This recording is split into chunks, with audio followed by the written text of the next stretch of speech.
Tyler Perry stepping up to make sure a single mother's children will be taken care of after she was killed by gun violence. Fox 6's Hannah Jewell joins us live from Midwest Church of Christ in Milwaukee, a place very dear to the family of the victim. It was a quiet Saturday morning in Alpharetta, Georgia, the kind of morning where the world feels gentle. The sky was soft blue, the air calm, and the parking lot of the Wells Fargo Bank stood still under the rising sun. But for one mother, that calm was deceptive. Inside her car sat 45-year-old Tanisha Evans, a devoted mother of 4, a woman who had spent her life putting others before herself. She wasn't supposed to die that day. She was supposed to meet someone she trusted, someone who promised to help her. That morning, she got dressed with purpose. Bills had been piling up, rent was due, and she was struggling, like so many single mothers trying to hold everything together. She had recently fallen on hard times after losing her job in healthcare, and her savings were nearly gone. But hope flickered when her boyfriend, Othniel Innes, told her he would help her financially. He'd promised to meet her at the bank that morning with the money she needed to get back on her feet. Her daughters recall how she smiled before she left the house, telling them she'd be back soon. She wasn't heading into danger, at least, that's what she believed. In her heart, she thought help was finally coming. She was grateful, relieved even. She didn't know she was walking into a trap. As she pulled into the parking lot, the world went on as usual. People withdrew cash, cars passed by, and no one could sense the storm about to break. Witnesses later said they saw her talking to a man outside the bank. Their voices weren't raised at first, but something changed. Within moments, what had started as a conversation turned into confrontation. Then came the sound, a single, piercing crack that shattered the morning calm. It happened so fast that by the time people turned around, she was already on the ground. A mother who had come seeking help was lying in the same parking lot where she thought she'd find relief. And standing over her was the man she'd trusted, the man who had promised to lift her out of hardship, holding the weapon that took her life. In that instant, the world around her changed forever. Her 4 children lost their mother. Her family lost their heart. And her story became one of betrayal so deep, it left an entire community shaken. This wasn't a case of random violence. It was the unthinkable, a moment of trust turned fatal. A man who had once comforted her became her executioner. Police arrived quickly and arrested him at the scene, but no amount of justice could undo what was done. People in Alpharetta remember that morning vividly, the flashing lights, the chaos, the disbelief. How could something like this happen in broad daylight, in such an ordinary place? And why did a woman so full of love and promise have to lose her life this way? Her children would later say their mother was the kind of woman who sacrificed everything for them. She wrote books, she gave to others, and she believed in second chances. But that belief, that compassion, became the very thing that left her vulnerable to someone who saw her pain as an opportunity for control. This is not just the story of a woman's murder. It's the story of misplaced trust, of love turned dangerous, and of a justice system that would later test the patience and faith of a grieving family. Because what happened after that day, the investigation, the years of waiting, and the final verdict, left many asking, was this justice? Or was it another reminder that for victims like Tanisha, true closure never comes? This is the story of Tanisha Evans, a mother who loved deeply, trusted completely, and paid the ultimate price for believing in someone she shouldn't have. And as you hear her story, ask yourself, how well do you really know the people you trust most? Before the tragedy that would make headlines and break hearts, Tanisha Evans was a woman who embodied strength wrapped in gentleness. She was the kind of mother who seemed to have endless energy, working, writing, caring, encouraging, all while making sure her children never saw the full weight she carried on her shoulders. She was born and raised with a quiet determination. From a young age, she had known hardship, but she'd also known love. She grew up in a family where community mattered, where kindness wasn't optional, it was a duty. And she carried that value into everything she did. By the time she reached adulthood, Tanisha had built a life around helping others. She worked in healthcare, a career that fit her spirit. Her patients loved her, not just because she was good at her job, but because she listened.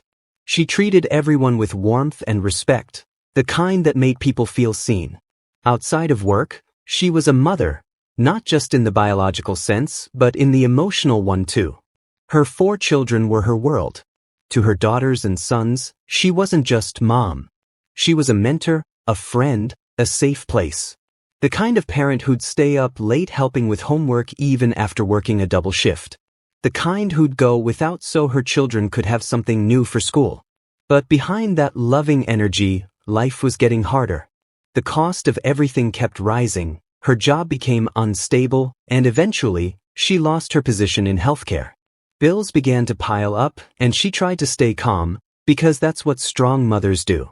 She refused to let her children see her break. She'd say things like, "We're going to be fine. God's got us." Around this time, she was also pursuing her passion for writing. She had self-published a few books, inspirational stories about love, healing, and faith. They weren't bestsellers, but they meant something to her. They were her way of leaving behind hope, both for her children and for anyone else walking through pain. It was through her circle of acquaintances that she met Othniel Innes, the man who would later take her life. He was charming, intelligent, and seemed stable. To someone like Tanisha, who was trying to rebuild her life, he looked like a safe harbor. He was a businessman, someone who talked about success and offered advice about money. Their relationship began with friendship. He seemed to understand her struggles and always had encouraging words. Eventually, friendship turned into romance. And for a while, she felt grateful. She finally had someone who appeared to support her, emotionally and financially. But as the months passed, things shifted. Those close to her would later recall that she began to seem more anxious. She would sometimes vent that things between them weren't as easy as they appeared. But even then, she tried to make it work. Because that's who she was, someone who believed love could fix what was broken. By early 2019, however, she was struggling again. Her finances had worsened, and she was worried about rent. She was trying to keep everything together, for her kids, for her future, for her sanity. When she reached out to Othniel, she didn't do it out of dependency, she did it out of trust. He had once told her, "If you ever need help, I'll be there." So, when he called and said, "Meet me at the bank tomorrow morning. I'll give you some money to catch up on your bills," she believed him. She didn't see the warning signs. She didn't think twice. Because this wasn't a stranger, this was someone she had cared for. That morning, she told her daughters she'd be right back. Her youngest one hugged her tightly, the kind of goodbye that seems ordinary until you realize it's the last one. Taylor Perry stepping up to make sure a single mother's children will be taken care of after she was killed by gun violence. Fox 6's Hannah Jewell joins us live from Midwest Church of Christ in Milwaukee, a place very dear to the family of the victim. Hannah? Ted, this woman had very deep roots here in Milwaukee. Her family runs this church. They're known around this neighborhood for always giving to people in their time of need, and now they're getting big help in return. He's one of Hollywood's biggest stars. Now Tyler Perry, a man known for his generosity, is helping a Milwaukee-based family in a big way. I know right now she's looking down, she's smiling on all of us. She's smiling.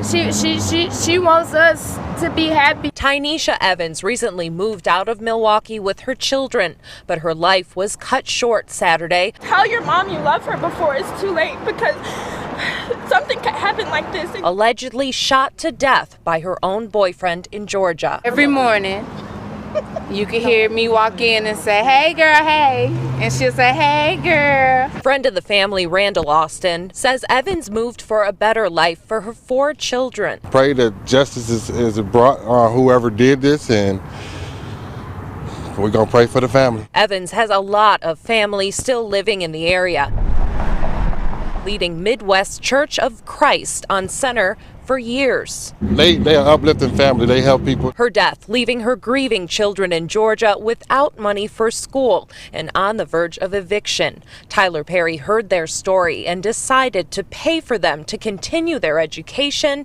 and to transport Evans' body home to Wisconsin to be laid to rest. My mother showed me how to be a man. Why did it happen? How did it happen? People around the country are also stepping up, raising more than $56,000 through GoFundMe.com. The suspect in Evans' death is in custody.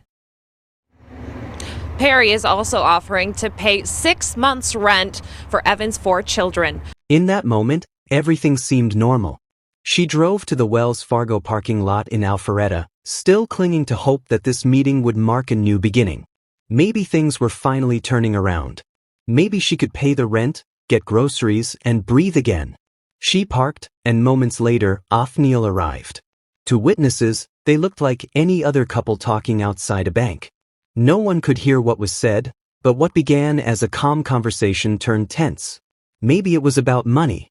Maybe it was about betrayal. Maybe it was about control. What's certain is that she didn't expect it to end in violence.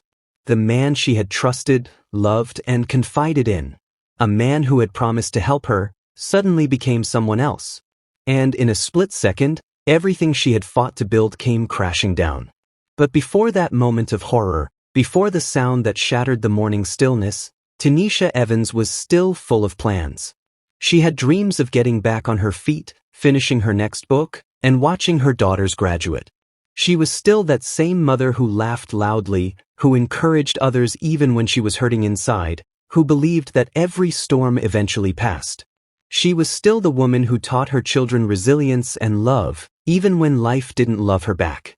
That's the heartbreaking part of stories like this. They never start as tragedies. They begin with hope, with trust, with someone just trying to make it to tomorrow. Tanisha wasn't reckless or naive.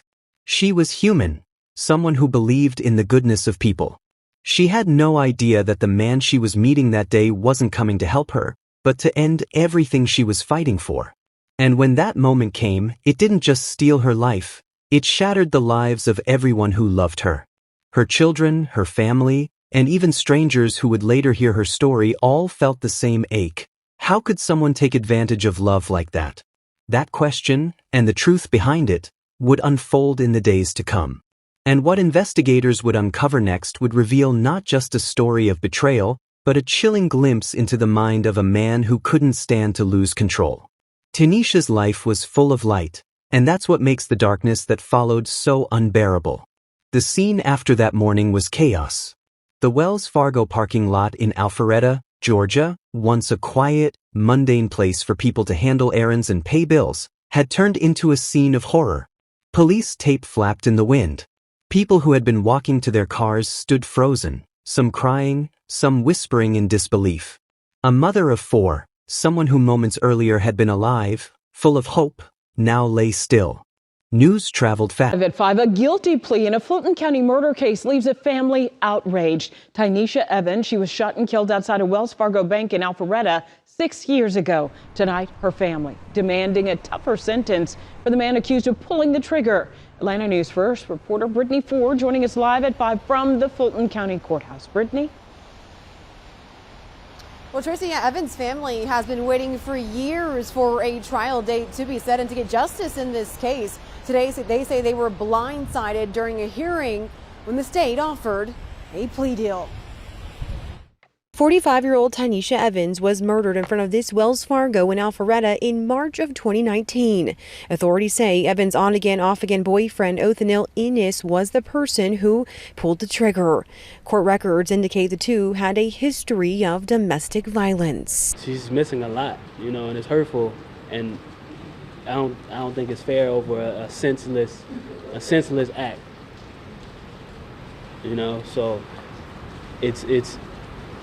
it's very painful. Audrey Turner and Sean Turner, 2 of Evans' 4 children, have been desperately waiting for their day in court. A plea, that's easy. That was easy for him. He deserves life. Innes faced charges of felony murder and aggravated assault with a firearm. Wednesday, he accepted a plea deal from the state, reducing the 64-year-old's sentence to 25 years in jail. On top of the fact of waiting 6 years to finally put this to an end, put it to bed, it feels better, but it still hurts because the one person that should be here is not here. Evans' children says they're cherishing the memories of their mother. My mother, oh my God, she had She had the most joyous and infectious laugh. My mother, she was brilliant, and my mother was an author. But Phil, the justice system, failed her. It hurt. Pretty much the only thing I can do is cry. But justice, it may not be served the way that we wanted it to be. It's still served. Now, had the case went to trial, the maximum penalty would have been life in prison. I did reach out to the Fulton County District Attorney's Office and did not hear immediately back. Reporting live at the Fulton County Courthouse, Brittany Ford, Atlanta News First. Thank you, Brittany. Within minutes, calls began flooding into phones that would never be the same again. Tanisha's daughters were the first to feel it, that unexplainable chill, that gut-deep panic when something feels wrong. The call came, and with trembling voices and tears in their eyes, they learned the words no child should ever hear. Your mother is gone. At first, there was confusion. It didn't make sense. Who would hurt her? She wasn't the kind of person to live a dangerous life. She wasn't in conflict with anyone. But soon, the name Othniel Innes surfaced, and suddenly, every uneasy feeling, every moment of doubt she'd ever confided to friends, began to make terrible sense. Police officers quickly pieced together what had happened. Witnesses reported seeing the two talking outside the bank before a gunshot rang out. Othniel fled the scene, leaving behind panic and questions. Within hours, an all-points bulletin was issued. The manhunt was on. Investigators began digging into his background, and what they found only deepened the shock. Othniel wasn't just a random boyfriend. He was someone with a reputation, a businessman, a man who appeared educated and professional. But beneath that exterior, detectives uncovered a pattern of control, financial manipulation, and emotional instability. They learned that in the days leading up to the tragedy, Tanisha had been trying to end things. She'd realized that his help often came with strings attached, conditions that chipped away at her independence. She wanted her freedom back. But Othniel couldn't accept that. He wasn't just losing a partner. In his mind, he was losing control over someone he thought belonged to him. The motive was beginning to emerge: rejection and obsession. It wasn't about money, not really. It was about power. A man who couldn't stand being told no. New at 10, it was a crime that caught the attention of one of the biggest names in Hollywood. Now the family of a Milwaukee woman murdered in Atlanta is speaking exclusively to today's TMJ4. That big Hollywood name is Tyler Perry. He came to the aid of Tanisha Evans' family after her murder. And tonight that family talks with me about two precious gifts, one from their loving mom, the other from the Hollywood mogul. Laughing but not laughing. Tanisha Evans may be gone, but her family feels her presence. She left them the gift of love, and it's giving them strength in grief. I like everybody to know that she has a good heart. She raised my siblings and I to be very close-knit. That she was a loving mother, and that she was an encourager, and she gave us courage to go and fight for our dreams. Police say 45-year-old Tanisha Evans was a victim of domestic violence. The Milwaukee native lived in Atlanta. Police say she was killed nearly 2 weeks ago by her on and off again boyfriend outside the bank where she worked. Her children hold tight to each other and to memories. They plan to pass their mother's spirit on to their own children. I want the same thing that my mother gave us: unconditional love. Unconditional love. And my kids to be as close as how we're close. She planted so much love and respect and everything into me, and I want my children to be the same. Shockingly, Evans' children received no warning signs the man accused of killing their mom was violent. He'd been in their lives for 3 years. None of us saw this coming at all. He basically treated us like his children. He sent me money, and that very same week, he stole my mother's life. From this tragedy, kindness from a man they never met. Comedian and producer Tyler Perry helping with rent and paying for Sheradian's college. I really appreciate it, for real. Like, it's a blessing. What would she say if she knew what Tyler Perry had done for her kids? I think it would melt her heart and to know that there are people out there that truly care. Kenya Bonds tells me her sister was a pastor with several degrees who saw the good in everyone. What will you miss most about your sister? Her laugh. She was a really goofy person. I'm gonna miss her. She always liked to wear heels, and she was 6 feet, and she loved to wear like 4-inch heels, so I miss that about her. And if they could see her again? I would tell my mother that I love her and that I need her. I hope I made her proud. Thankfully, memories cannot be murdered, and Tanisha's spirit will never die. She lives in all of us. Like, we all have different aspects of my mother. I loved her, and I miss her. I hope that everything I do in life is what she expected me to do. Now, Mom really taught them the value of family. Tanisha Evans' funeral is this Friday at 11 at Christian Faith Fellowship Church in Milwaukee. While police searched for Othniel, Tanisha's family began to crumble under the weight of grief. Her children were in disbelief. The youngest kept asking when their mother would come home. The older ones tried to be strong, comforting each other, but inside they were broken. Her oldest daughter, who had watched her mother struggle and fight through so many challenges, could barely comprehend it. She remembered their last words that morning, how her mother smiled, how she promised she'd be right back. That promise now echoed like a ghost. News stations began reporting the story. Images of Tanisha, smiling with her children, filled TV screens and social media feeds. People were outraged. How could someone do something like this in broad daylight? How could love turn into something so deadly? As investigators dug deeper, they began to realize the timeline was chillingly deliberate. Othniel had arranged that meeting. He had brought the weapon with him. He had made a choice long before that morning. One that revealed a mind consumed by jealousy and control. A few hours later, police located his vehicle on a nearby highway. A tense pursuit followed. He was eventually cornered and taken into custody. The relief was momentary. Justice, at least, was within reach, but it did little to ease the pain of the family left behind. In the days that followed, Tanisha's story spread beyond Georgia. Her name became a rallying cry against domestic violence and control disguised as love. Friends, coworkers, and even readers of her books came forward to share how kind and inspiring she was.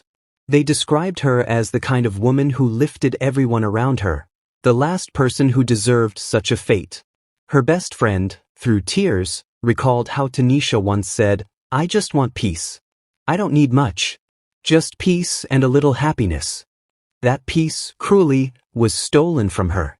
As the case unfolded in court, the emotional toll on her children was impossible to measure. They had to relive every detail: the photos, the witness testimonies, the video footage. Every revelation was like reopening a wound that refused to heal. In the courtroom, Othniel showed little emotion. Some described his demeanor as calm, detached, the kind of quiet that made people uneasy. To them, it was as if he didn't grasp the magnitude of what he'd done. But maybe he did. Maybe that silence was his way of holding on to the illusion of control one last time. The prosecution presented a clear picture, a relationship that began with affection but devolved into manipulation and fear. They detailed how Tanisha had tried to distance herself, how she had told friends she needed space, how she was beginning to rebuild her independence. But Othniel couldn't handle that. He saw her freedom as betrayal. It was a story as old as time, a man's ego intertwined with possession, a woman's love turned into her vulnerability. And in the end, it wasn't just one life that was lost. It was an entire family's future that was rewritten in the blink of an eye. Even as the investigation moved toward trial, the community refused to let Tanisha's name fade. Vigils were held in her memory. Candles flickered against the night sky, each one representing a life she had touched, a heart she had healed. Her daughter stood at one vigil and spoke through tears. She was our light. She believed in people even when they didn't deserve it. She didn't just tell us to be strong, she showed us how. That night, strangers held hands, united in grief and outrage. The tragedy had struck a nerve. It wasn't just about one woman anymore. It was about every woman who had been silenced, every survivor who had been ignored. The investigation had revealed the truth, but the conflict was larger than the crime itself. It was a reflection of a pattern too familiar, too common: love twisted by control, promises turned into threats. And through all of it, Tanisha's name became a symbol. A reminder that no one should ever have to choose between love and safety. That no goodbye should ever be final because of someone else's rage. As the months passed, the pain didn't fade. Her children tried to rebuild their lives. They leaned on each other, clinging to memories of their mother's laughter, her cooking, her warmth. They talked about her like she was still there, because in a way, she was. In their words, in their resilience, in the light she left behind. And while the investigation concluded with evidence, arrests, and courtroom dates, the deeper revelation, the one that truly mattered, was this. Tanisha's story wasn't just about tragedy. It was about the danger of ignoring red flags, the cost of misplaced trust, and the desperate need for awareness about what real love looks like. The conflict didn't end with the arrest. It continued in every home where fear hides behind affection, in every relationship where one person's voice is slowly muted by another's control. And for those who loved her, that conflict, between grief and memory, between heartbreak and healing, would last a lifetime. The day of reckoning came with heavy skies over Fulton County. The courthouse was silent except for the hum of cameras outside, reporters speaking in hushed tones, and the quiet sobs of a family about to relive their worst day. Inside, the air was thick, grief, anger, exhaustion, all of it mixed into something unexplainable. It had been months since that morning outside Wells Fargo, but for Tanisha's children, it still felt like yesterday. Every sunrise since then had carried a strange emptiness. Every familiar place, the grocery store, her favorite cafe, the park where she used to read, whispered reminders of her absence. Now they were here, dressed in black, faces set with courage that came from somewhere deep, maybe from her, still guiding them. The world would finally hear what happened to their mother. The man responsible would have to face it. When Othniel Innes walked into the courtroom, heads turned. The once well-dressed man who had smiled confidently in photos now appeared smaller, subdued, eyes fixed forward. He didn't look like the man who had once charmed Tanisha with promises of love and support. He looked like someone consumed by the weight of what he'd done, or perhaps by the consequences he could no longer escape. The prosecution began with clarity and precision. They showed the timeline, how Othniel had lured Tanisha to that bank under the pretense of resolving financial matters. How he had parked nearby, waited for her, and then pulled the trigger when she tried to walk away. Photos of the scene were displayed on a projector. The jurors shifted uncomfortably. A collective silence filled the room. It wasn't just the brutality of what happened, it was the betrayal behind it. The prosecutor's voice cut through the tension. This was not an act of passion. This was control. A deliberate decision to take away a woman's life because she dared to take hers back. Each word felt like thunder. The defense tried to paint a different picture. One of misunderstanding, emotional distress, regret. They argued he didn't mean for it to happen, that it was a moment of despair.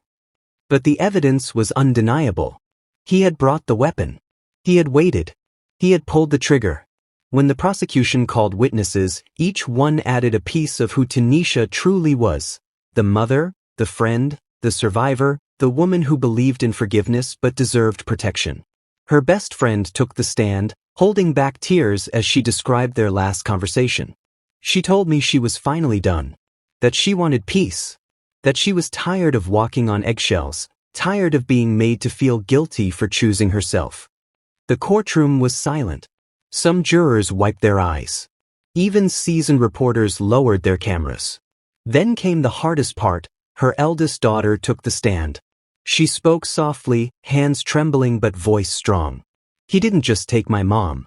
He took our anchor, our home, our safety. Every night, my siblings ask me if she's watching over us. And I tell them yes, because that's the only way they sleep. Every word cracked through the room like lightning. The prosecutor let the silence linger before asking, "What would you want your mother to know if she could hear you right now?" Tears streamed down her face as she whispered, "That we forgive her for staying so long, and will spend the rest of our lives making sure her story helps someone else leave sooner." That moment, raw, unfiltered, was the heart of it all. The jury took only a short time to deliberate. When they returned, The foreperson's voice was steady but heavy with emotion. We find the defendant guilty on all counts. Othniel didn't flinch. Some say he blinked hard as if holding back tears. Others say he looked relieved, that maybe, in that moment, he finally realized the magnitude of his choices.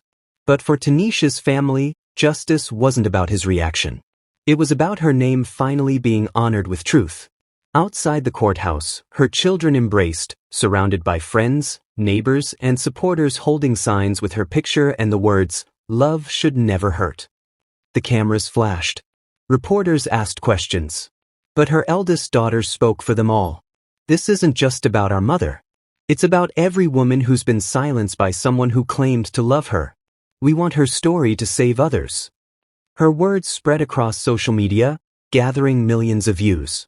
People shared the video, writing messages like, "We need to do better." Her story broke me. Rest in power, Tanisha. Her funeral had already been held months earlier, a sea of purple, her favorite color. Friends read poems. Her church choir sang softly, their voices trembling with emotion. A pastor spoke about grace, resilience, and the danger of mistaking control for love. Tanisha wanted peace, he said. And though her peace was stolen here, she has it now. But her story remains, and through it, we must protect those still living in the shadows. After the trial, life didn't simply go on for her children. Grief doesn't follow a timeline. It lingers, in the empty seat at dinner, the silence on birthdays, the quiet moments when they wish they could just call her. But they carried her spirit with them. Her oldest daughter started a foundation in her mother's name, the Tanisha Evans Foundation, focused on helping women in abusive relationships find resources, housing, and hope. "We couldn't save Mom," she said in an interview, "but maybe we can save someone else's." The community rallied behind them. Churches donated. Survivors reached out. The foundation became a beacon, proof that even in tragedy, love could rebuild. In time, the family returned to that Wells Fargo parking lot. It had been months, but they came with flowers, candles, and handwritten notes. They stood together in silence. The youngest child, holding a small bouquet, whispered, "We love you, Mommy. We're okay now." A soft breeze passed through the trees, and though it could have been coincidence, the family swore they felt her there. For the rest of the community, Tanisha's story changed the way they saw things. Neighbors became more alert. Friends checked in on friends more often. Local shelters reported an increase in women seeking help, some saying they were inspired by her story to finally leave. The tragedy had created ripples that turned into waves of awareness. Months later, a documentary crew reached out to tell her story. The producers wanted to explore how a mother's love and independence could collide so painfully with someone's obsession. Her daughters agreed, not for fame, but for purpose. If even one person watching this decides to walk away from a dangerous relationship, her daughter said, then our mom's death won't be in vain. And that's how her legacy grew, from heartbreak to healing, from silence to strength. Justice had been served in court, but the real justice was in the awareness her story ignited. Every October, during Domestic Violence Awareness Month, her name is mentioned in vigils and campaigns across Georgia. Purple lights illuminate buildings in her honor. Her foundation continues to provide refuge and resources for victims. Her story became a cautionary tale, yes, but also a story of love that refused to die with her. Love should never come with fear. It should never silence you. And if you ever find yourself in a situation where someone's love begins to feel like control, that's not love anymore. It's danger. Tanisha Evans' story is heartbreaking, but it's also a call to action. It's a reminder that anyone, no matter how strong, intelligent, or kind, can find themselves caught in the web of manipulation and control. If you're watching this right now and you feel unsafe, please reach out. There are people who will listen. There are hotlines, shelters, friends, and communities that care. You don't have to stay. You don't have to wait for it to get worse. And for the rest of us, let's be aware. Check on your friends. Listen when someone says they're scared. Don't tell them to just leave. Help them find a way to do it safely. Because for every Tanisha Evans, there are countless others still waiting for a lifeline. She was more than her final moment. She was a mother, a friend, a fighter, and a light that continues to shine. So let's keep her name alive, not through sorrow, but through change. If this story touched you, don't scroll away. Share this video. Comment her name below. Help her story reach someone who needs to hear it. Because one share, one comment, one voice might just save a life.